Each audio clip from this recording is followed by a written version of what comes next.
Before becoming the face of hyperpop, before Sucker, Charli XCX was just a teenager who got her start posting music on her MySpace page. At 14, she, on a loan from her parents, recorded her first album 14. It was never commercially released, but she'd go on to call this music gimmicky, dance track music, and terrible MySpace music, but it was a start. This album would get her signed to Asylum Records, an offshoot of Atlantic Records, in 2010. She was just 18, in a time where many of our pop queens were finding their footing or just running the world. Charli XCX did not know what she wanted to be. An interview with The Guardian would reveal that Charli XCX hated pop music. She wanted to make bad rap music, and she didn't know exactly who she wanted to be back when she was recording True Romance. Ariel Rechtshaid is a producer that I mentioned in one of my Adele videos, and he was the one who essentially helped her shape what would become True Romance, her debut record. Their first song together, Stay Away, a staple amongst early Charli works, and Nuclear Seasons. Both of these tracks got Charli the notice of Pitchfork, which would put both of these tracks in the Best of 2011 list. 2012 proved to be an even better year for Charli. There she would meet Patrick Berger, a Swedish producer who would become a frequent collaborator. Together they produced two very different songs, You're the One and I Love It. I Love It would be sold off to Iconopop, who would keep her vocals on the track, and the track became a worldwide smash hit, marking Charli's first #1 in the UK and hitting 7 in the States in 2013. Charli did not keep I Love It because it just did not fall in line with the rest of the tracks. You're the One, a goth pop banger of a track, won her critical acclaim and was remixed for Heartbreaks and Earthquakes, her first mixtape, which contained Grins, So Far Away, and Lock You Up. These tracks would make it to the final debut album. Another EP, Super Ultra, was released along with a music video for Cloud Aura with Brooke Candy. This EP would actually get a 5 from Pitchfork, which called it an interesting but flawed experiment.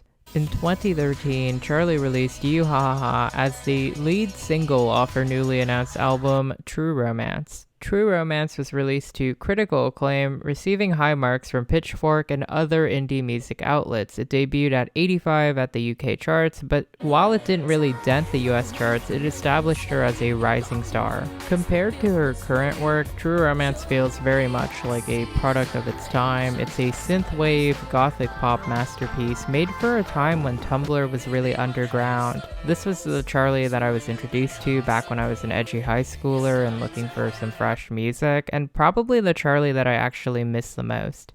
Ariel Rechtshaid, who's a credited writer and producer on a majority of these songs, and Charli just created such a vibe and an atmosphere with this record and era. The music videos and the music itself all together form a very powerful debut for Charli. There's a weird cohesion and disconnect throughout the entire album, which I'll discuss as I break down each track. Nuclear Seasons is the opening track, and it is a powerhouse of emotions and a showcase of Charli's songwriting ability. People tend to judge modern Charli for her repetition, but her earlier works were marked with very detailed lyricism. There's so much anguish and decay in this track, it's an explosive opening choice. You Ha Ha Ha is probably one of my favorite tracks. The way that she really just took Gold Panda's You and remixed it for her own mixtape, she did such a good job on the track. Gold Panda even said that she could use his beat officially. Her rapping skills are particularly stronger on the second verse, they just eat me up. Take My Hand is probably the poppiest song on the record. It feels more in line lyrically with her modern works. It's repetitive, catchy, and to the point, yet somehow irresistible. I have to talk about Rechtshaid's production. It's gorgeous and it captures Charli's energy so well. Stay Away is such a gut punch of a track, especially right after Take My Hand. It's her first proper single and a song so powerful that she performed it this year for a Halloween party. It's such a well-structured pop jam. Each verse really advances the story and reveals how cold her ex was before she lets loose in the chorus, and that post-chorus really reins everything back in, reminding that she laments choosing to be in this relationship in the first place. Set Me Free continues a really moody vibe, but instead of being about an actual relationship, this song is actually about the first Twilight movie and was written when she was 14. It actually really lines up on a lyrical standpoint, but the chorus is truly special for a 14-year-old to write, and that bridge is chef kiss quality. Like, I swear to God, the vocal deliveries have changed quite a bit compared to what she does now, but what a serve. Grins is another track where Charli sings over a release beat, but this one comes from Blood Pop, who's now a really popular producer these days, and it's such a well-written song though. Lorde herself has actually acknowledged the song in a tweet. I like how the verses feel more like the chorus than the chorus itself. It's really experimental from the vocals to the structure, and I really love how you can hear hints of Nuclear Seasons in the track, anchoring it to the album at large.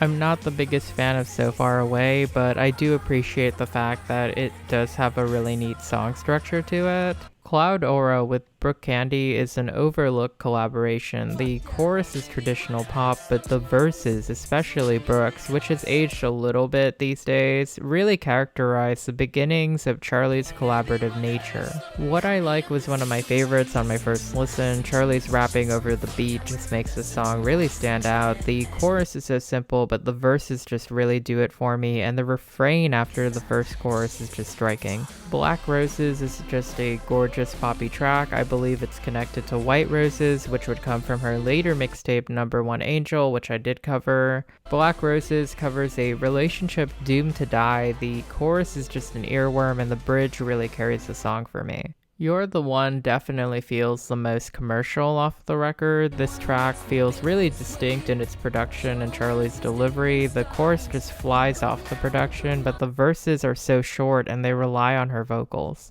I really like how the outro actually adds a lot of closure to the track, affirming her love for the muse. How Can I is not one of my favorite tracks. It's pretty repetitive on purpose because she's lamenting her mistakes, but I do like the flip perspective of the track. Lock You Up is the album closer, and it's such a classic love song about just being in love with someone and wanting them forever. It's so earnest and honest and simple and beautiful, and it's the perfect way to really close out an album called True Romance. True Romance is loved for many reasons. It's actually arguably one of her most cohesive release works to date. True Romance actually got me to stan Charli, and I wish she had maintained some of the direction for this album during the Sucker era. But before I go, I want to talk about one last underrated single, Super Love, which was meant for her second album, but it feels like an orbit of this record in aesthetics and sound. Super Love deserved to smash. It is pop perfection, and I consider it a part of the True Romance era. Once again, thank you so much, guys. This is the almost last video that I'm making on Charli's albums as of now until she releases new music. I'm also working on an XCX video, which my members will get to see first. They get an extended cut, and then I will post the actual cut of the video later in the month. Don't forget to follow me on my socials. Definitely check out my Twitch. I've been on there way more often than I usually am. I have so much fun with all of you guys. We play Jackbox, we hang out, we spill stories. It's a lot of fun. It's really interactive, and you guys should check it out. See ya for the next video.